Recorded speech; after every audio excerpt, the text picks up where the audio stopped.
Musik terlalu banyak dimainkan di negeri ini, tetapi terlalu sedikit untuk dibaca, kata kritikus musik Suka Harjana. Melalui musik seharusnya kita bisa belajar tentang kearifan, kebijaksanaan, nilai-nilai sosial kemanusiaan, spiritual, serta semakin menghargai keberagaman budaya Nusantara. Lebih dari sekedar hiburan sesaat. Rendahnya perhatian terhadap kultur literasi musik di negeri ini memotivasi Art Music Today untuk mempersembahkan program ini. Selama Ramadan akan ada berbagai konten menarik seputar literasi musik. Semuanya disajikan melalui platform digital yang bisa kamu akses di mana saja, sembari menanti buka puasa atau sebelum istirahat malam. Selamat datang di Li Ramadan, literasi musik sepanjang Ramadan. Halo, selamat datang di Li Ramadan 2021 yang diselenggarakan oleh Art Music Today dan AMT Publisher. Kali ini saya Puput Pramuditya akan memaparkan sedikit tentang kiat dasar aransemen musik ya. Yang pertama, aransemen musik ini perlu pengetahuan tentang karakter instrumen. Karena ini kaitannya erat sekali dengan melodi atau ide yang ada di pikiran kita masing-masing. Yang pertama tentunya adalah bagaimana cara kita mengidentifikasi ide melodi yang ada pada diri kita, yang ada pada pikiran kita, masih berbentuk imajinasi. Kemudian identifikasi diperlukan untuk mengenali ide melodi tersebut cocoknya ada di instrumen apa. Misalnya kita menggunakan formasi instrumen, ada gitar, ada bass, ada keyboard, kemudian ada saksofon atau biola atau flute dengan drum misalnya. Nah, melodi yang terngiang di kepala atau beat yang terngiang di kepala ini lebih cocok dimainkan siapa di antara instrumen itu. Nah, kita harus mengenali masing-masing karakter dari instrumen untuk bisa mengetahui melodi ini lebih baik ditempatkan di mana. Karena terkadang bagi yang baru belajar memang identifikasi ini perlu dilakukan secara sadar dan terencana. Tetapi bagi yang mungkin sudah sering bikin gitu, identifikasi ini sudah berada pada tataran kesadaran logika, artinya tidak harus dipikirkan secara sadar benar-benar, tapi secara tidak sadar kita sudah melakukan itu. Maka diperlukan jelas pengetahuan karakteristik instrumen dan pengetahuan register instrumen ya. Karena ini berkaitan dengan kalau gitar itu dimainkan di bawah, karakternya akan seperti apa. Kemudian ide melodi yang kita punya di imajinasi itu cocok enggak kalau ini dimainkan di register bawah misalnya. Atau ini cocoknya harusnya di register tinggi karena kalau di bawah nanti nabrak dengan bass misalnya. Jadi pertimbangan seperti itu diperlukan dalam aransemen musik ya. Quote-nya adalah seindah apapun melodi dalam kepala, tidak akan orang tahu keindahannya jika tidak dibunyikan. Jika tidak dibunyikan ya jelas tidak akan tahu, tapi kalau dibunyikan tetapi tidak tepat penggunaannya, tidak tepat sasarannya di instrumen tertentu, itu juga biasanya keindahan itu nilainya akan berkurang. Kemudian yang kedua tentang konsep sebagai benang merah. Tentu kita sebagai kreator musik harus konsisten terhadap sebuah konsep musik. Caranya adalah dengan membatasi ide yang keluar dari konsep. Ide-ide ini bukannya kita potong begitu saja, tapi mungkin ide-ide yang keluar dari konsep musik ini bisa kita simpan, kita catat ya, agar tetap terdokumentasi dengan baik. Suatu saat kalau kita butuh kita bisa keluarkan gitu.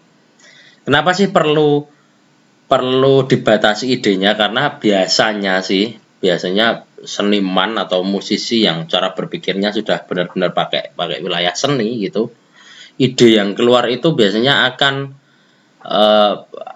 nggak ada kontrol, nggak ada stopper kerannya, jadi kerannya akan sangat deras keluar ide-idenya. Nah ini kalau nggak dibatasi memang bahaya, karena bisa saja ide yang keluar itu lepas dari konsep, atau misalnya bikin aransemen musik untuk orkestra ditulis di Sibelius atau Vinyl atau Encore dan lain sebagainya, atau Notion misalnya. ditulis terus lihat partitur yang masih kosong. Sebenarnya itu sudah selesai aransemen, tapi kita lihat beberapa track, misalnya beberapa staff itu ada track trompet. Wah, trompet kok mainnya cuma dikit, yang lain kok mainnya banyak. Buat tak tambah biar inilah, biar ada isinya, biar nggak cuma sedikit isinya, biar balance dengan yang lain. Nah, konsep balance itu salah di situ, karena kalau kita secara konsep musik butuhnya segitu, ya nggak usah ditambah-tambahin lagi gitu. Sehingga tidak melebar kemana-mana. Atau kita bikin genre dangdut nih misalnya, sudah jadi, terus tiba-tiba kita punya ide, ini ditambahin, ini bagus nih, ini tambahin, ini bagus, sampai akhirnya nanti dangdutnya sendiri tidak terdengar, tidak kelihatan, ya akhirnya jadi berubah konsepnya kan gitu.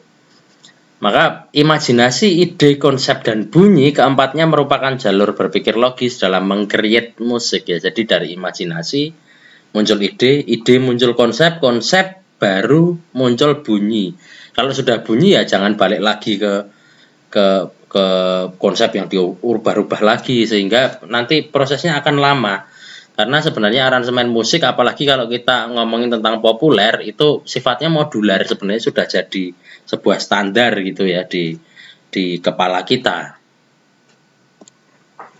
Kemudian selanjutnya adalah ada peran dalam sebuah frase.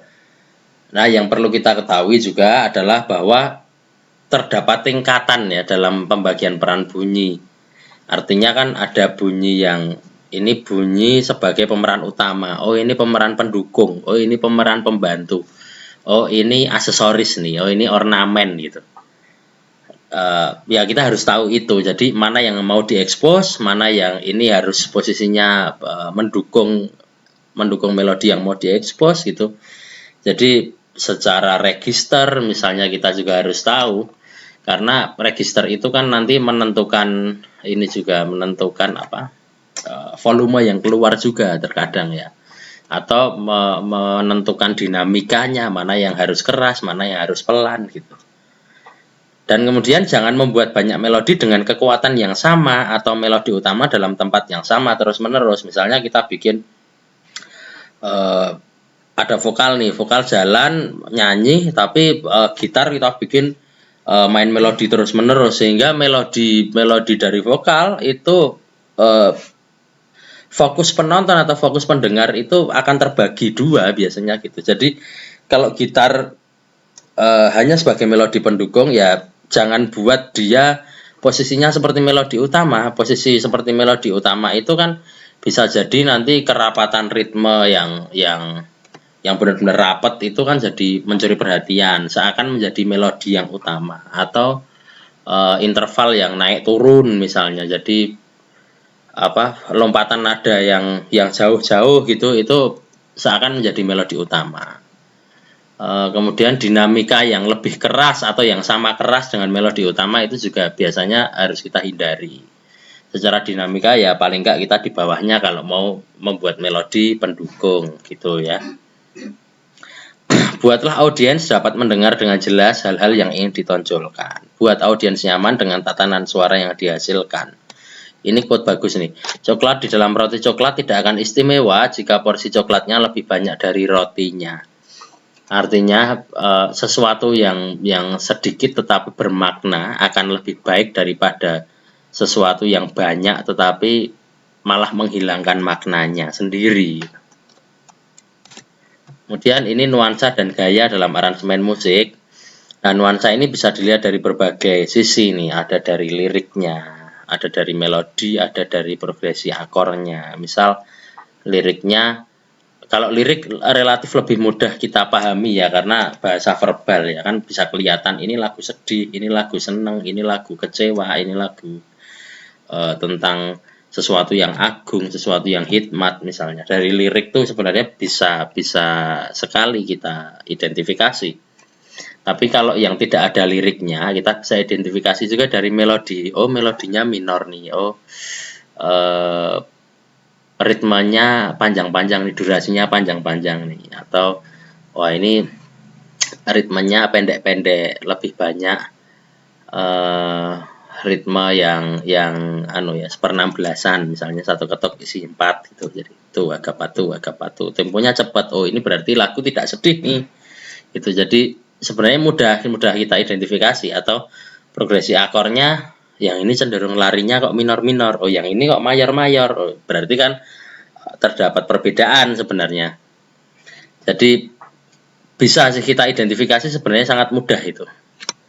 Kemudian sesuaikan nuansa lagu asli dengan gaya aransemen baru, dan jangan terjadi kontradiksi antara nuansa atau pesan lirik dengan musik. Misalnya kita mengaransemen lagu Gugur Bunga. Gugur Bunga itu lagu sedih ya, lagu kematian pahlawan gitu kan.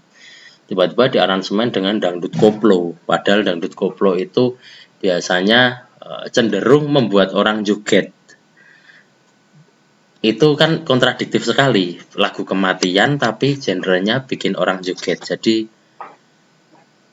ya terdapat dua hal yang berbeda di situ. Maka yang harus dipahami adalah bahwa musik adalah pesan nonverbal, lirik adalah pesan verbal ya. Maka jangan jauhkan keduanya jika berada di tempat yang sama. Kalau dalam satu lagu ada lirik dan ada musiknya, ya ada lirik dan ada iringannya maksudnya, maka jangan jauhkan keduanya, jangan buat mereka kontradiktif gitu ya. Ya jalankan sesuai dengan jalurnya gitu.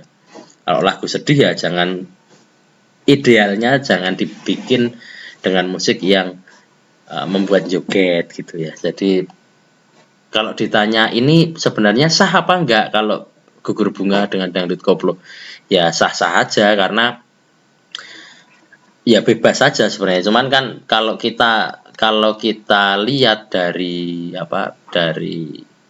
lirik dan iringannya terjadi kontradiksi itu tadi, maka sebaiknya sih kita hindari. Kalau tanya sah apa enggak, ya sah, tapi sebaiknya kita hindari. Kemudian ini persoalan durasi, tidak ada ukuran tertentu sebuah durasi dalam sebuah lagu atau karya musik. Namun harus pula disadari bahwa ada faktor-faktor tertentu dalam penentuan durasi. Yang pertama jelas dari bentuk lagunya. Dari bentuk lagu tuh kalau kita mengaransemen mau disusun ulang strukturnya atau enggak. Misalnya lagunya kok aslinya sudah 5 menit lebih atau 6 menit nih. Mau kita perpendek lah, ya enggak apa-apa. Tapi asal kalau kita memperpendek itu tidak mengurangi isi atau esensinya ya, bukan isinya, tapi mungkin esensinya, lebih ke esensi. Artinya kalau ada ref yang diulang sampai 4 kali misalnya, kalau kita potong menjadi 2 kali itu berpengaruh terhadap liriknya apa enggak misalnya. Kalau berpengaruh ya jangan, berarti karena pesan verbal itu ya sudah sakral dari penulis lagunya, dari pengarang lagunya biasanya gitu. Kemudian kalau setelah verse 2 harusnya ada verse 3, tapi setelah verse 2 kita kasih langsung ref misalnya. Ini ada permasalahan enggak dengan struktur lirik? Kalau misalnya ada ya jangan gitu. Jadi ada beberapa kompromi yang perlu kita lakukan untuk mengotak-atik bentuk atau struktur lagu ya, intinya begitu. Nah, yang kedua, media ini memberi batasan terhadap durasi. Media di sini adalah misal radio atau televisi, itu kadang-kadang kalau kita mau bikin aransemen untuk radio, untuk TV, itu dibatasi durasi tertentu yang itu harus tepat gitu. Kalau mereka minta 3 menit ya kita harus 3 menit. Atau kalau kita bikin lagu kemudian di aransemen gitu, intronya ya nggak usah panjang-panjang kalau mau masuk radio, karena biasanya intro itu hanya sebagai background untuk penyiar mempresent lagunya, atau malah justru intronya dipotong biasanya gitu. Jadi ya pinter-pinter kita untuk menempatkan segala sesuatu di tempatnya yang benar itu. Kalau ini untuk radio ya, atau untuk TV ya intronya nggak usah panjang misalnya. Kalau ini untuk konten YouTube kok, ini untuk Spotify misalnya, untuk YouTube misalnya, mau durasi panjang juga silahkan, karena kalau kita sudah berbicara tentang AdSense, semakin durasinya panjang kan akan semakin banyak penghasilan yang masuk gitu.